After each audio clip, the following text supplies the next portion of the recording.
Hello बच्चों, welcome to my channel. आज मैं आपको लिमिट का बहुत शानदार क्वेश्चन सॉल्व कराऊंगी। बच्चों, आपको इस क्वेश्चन में limit x tends to pi by 4 दे रखा है। जनरली इसी तरह के क्वेश्चन को हम हमेशा अपॉन में जो दिया होता है उसे कुछ मान के सॉल्व करते हैं। तो सबसे पहला काम, हम x माइनस पाई बाय 4 को h मान लेते हैं।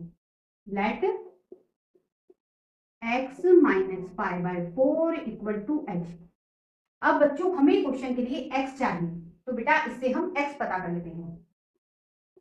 ये माइनस पाई बाय 4 दूसरी तरफ गया, प्लस का हो गया। अब बच्चों, हमारा पूरा क्वेश्चन h में बदलेगा, तो बेटा लिमिट भी h में ही चाहिए। तो यहाँ x tends to pi by 4 दे रखा है, तो हम x equal to pi by 4, ये जो हमने लेट करा है इसमें पुट करके h पता कर देते हैं। x equal to pi by 4 यहां रखेंगे, तो ये हो गया pi by 4 minus pi by 4, ये कैंसल, h इक्वल टू आया 0। अब लिमिट बेटा x tends to pi by 4 नहीं होगी, अब हो जाएगी h टेंड्स टू 0।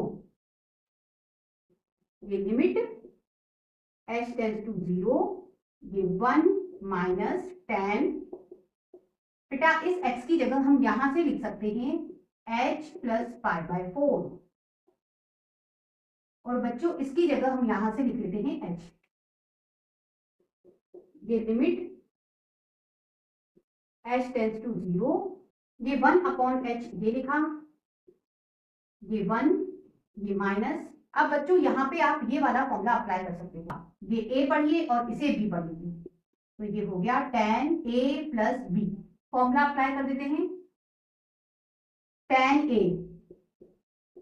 a की जगह h लेना है, प्लस tan b की जगह पाई बाय 4 लेना है।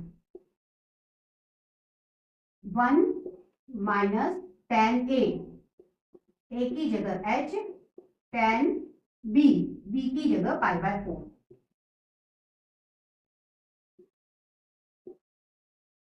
अब बच्चों tan पाई बाय 4 की वैल्यू होती है 1।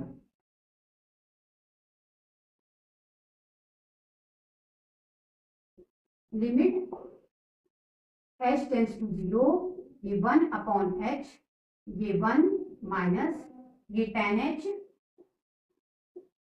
प्लस tan पाई बाय 4 की जगह हमने रखा 1, ये 1 माइनस ये tan h, और इस tan पाई बाय 4 की जगह रखा 1।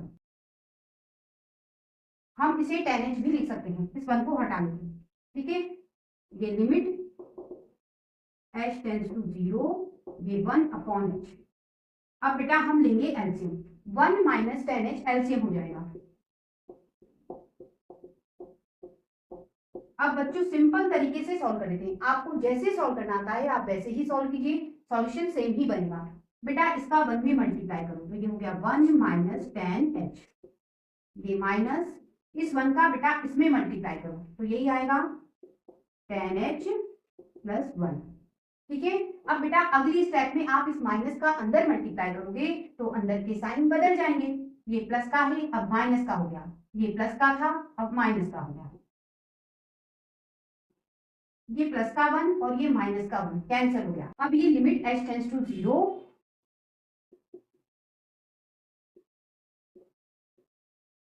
ये 1 अपॉन h, ये माइनस का tan h है और ये भी माइनस का tan h है, जुड़ गए, तो ये हो गया -2 tan h, और अपॉन में 1 माइनस tan h। अगली स्टेप में बेटा इस -2 को आप लिमिट के बाहर लिख सकते हो, तो ये हो गया -2 लिमिट h टेंड्स टू 0, ये tan h और ये अपॉन h।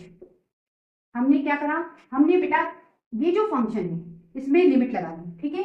अभी ये वाला फंक्शन बचा है, इसमें भी लिमिट लगा दो, तो ये हो गया limit h tends to 0, 1 upon 1 minus tan h।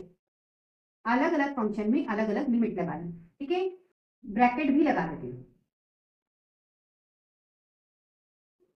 ये -2। अब बच्चों इस पे ध्यान दीजिए, ये फॉर्मूला कहता है लिमिट यदि x टेंड्स टू 0 है और tan के साथ जो एंगल है वही एंगल यदि अपॉन में बन जाए तो कंप्लीट वैल्यू को हम 1 लिख सकते हैं। ठीक है, तो वही बात यहाँ पे है, लिमिट x टेंस टू 0 बोला है तो बेटा यहाँ h टेंस टू 0 है, एक ही बात है। यहाँ tan के साथ जो एंगल है वही एंगल अपॉन में है, तो देखिए यहाँ tan के साथ h एंगल है तो बेटा वही अपॉन में आ रहा है। ठीक है, तो बेटा इस कंप्लीट वैल्यू को इस फॉर्मूले के अकॉर्डिंग क्या लिख सकते हैं, 1। ठीक, तो ये हो गया 1।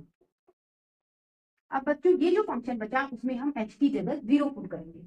ठीक है, तो ये हो गया 1 माइनस tan 0, ये -2, ये 1 माइनस tan 0। बेटा tan 0 की वैल्यू होती है 0,